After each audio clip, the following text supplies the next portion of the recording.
Doctor గారు, నా వయసు 28 సంవత్సరాలు. ఈ మధ్య నాకు కాస్త ఆరోగ్యం బాగాలేకపోతే జనరల్ ఫిజిషియన్‌ని కలిశాను.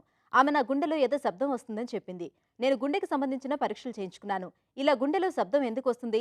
దీనివల్ల హార్ట్ అటాక్ వంటి సమస్యలు వచ్చే అవకాశాలున్నాయా? తెలియజేయండి అని అడుగుతున్నారు.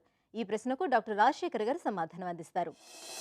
ఇప్పుడు గుండెకి సంబంధించి ఏ రకమైన లక్షణాలు, వ్యాధి లక్షణాలు లేక, ఏ రకమైన సిమ్టమ్ కూడా లేక, కేవలము మనము రొటీన్ మెడికల్ ఎగ్జామినేషన్లో గుండె లోపల శబ్దం రావడం అనేది మనం కొన్ని సందర్భాల్లో చూస్తూ ఉంటాం అన్నమాట. దీంట్లో అందుకంటే ముఖ్యమైన కారణం ఏంటి, గుండెలోని సంబంధించిన కవాటాలు, వాల్వ్స్కి సంబంధించిన జబ్బులు ఉండటం వల్ల గుండెలోని శబ్దాలు, మర్మర్స్ అంటాం వీటిని, ఆ శబ్దాలు రావచ్చు. అలాగే కొన్ని పుట్టుకతో గుండెలో రంధ్రాలు ఉండి అవి చిన్న వయసులో మనం కనిపెట్టలేకుండా కొంచెం వయసు వచ్చిన తర్వాత రొటీన్ మెడికల్ ఎగ్జామినేషన్కి వెళ్ళినప్పుడు ఒక ఫిజిషియన్ ఎగ్జామిన్ చేసి గుండె లోపల సౌండ్స్ అనే, మర్మర్స్ అనే సౌండ్స్ రావటం డిటెక్ట్ చేసే అవకాశం ఉందన్నమాట.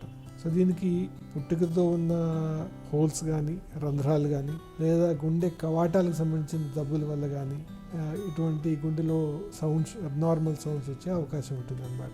అయితే ఈ గుండెలో అబ్నార్మల్ సౌండ్స్ వచ్చిన వాళ్ళందరికీ గుండె వ్యాధి ఉంటుందని మనం నిర్ధారించాల్సిన అవసరం లేదు.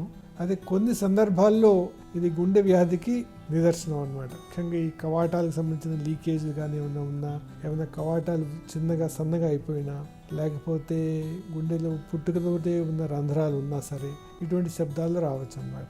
అయితే ఈ శబ్దాలు వచ్చిన వాళ్ళకి మనం ఎగ్జామినేషన్లో ఈ శబ్దాలు మనం కనిపెట్టిన వాళ్ళకి ఈకోకార్డియోగ్రామ్ అనే టెస్ట్ చేస్తాం అనమాట. అంటే అదొక గుండెకి సంబంధించిన స్కానింగ్ టెస్ట్ అనమాట. ఆ స్కానింగ్ టెస్ట్ చేయడం ద్వారా ఈ గుండెలోని స్ట్రక్చరల్ ప్రాబ్లమ్స్ ఏమైనా ఉన్నాయో లేదో తెలుస్తుంది అనమాట. స్ట్రక్చరల్ ప్రాబ్లమ్స్ అంటే గుండెలో కవాటాల్లో సంబంధించిన జబ్బులు కానీ, గుండెలోని రంధ్రాలు ఉండటం కానీ, ఇటువంటి జబ్బులు ఏమైనా ఉన్నాయో లేదో మనం కనిపెట్టగలుగుతాం అనమాట. అయితే ఇటువంటి గుండెలో ఏమైనా పుట్టుకతో ఉన్న రంధ్రాలు ఏమైనా ఉంటే ఇవి చాలా చిన్నవిగా ఉన్నట్టయితే వాడికి ఏ రకమైన చికిత్స చేయవలసిన అవసరం లేదు.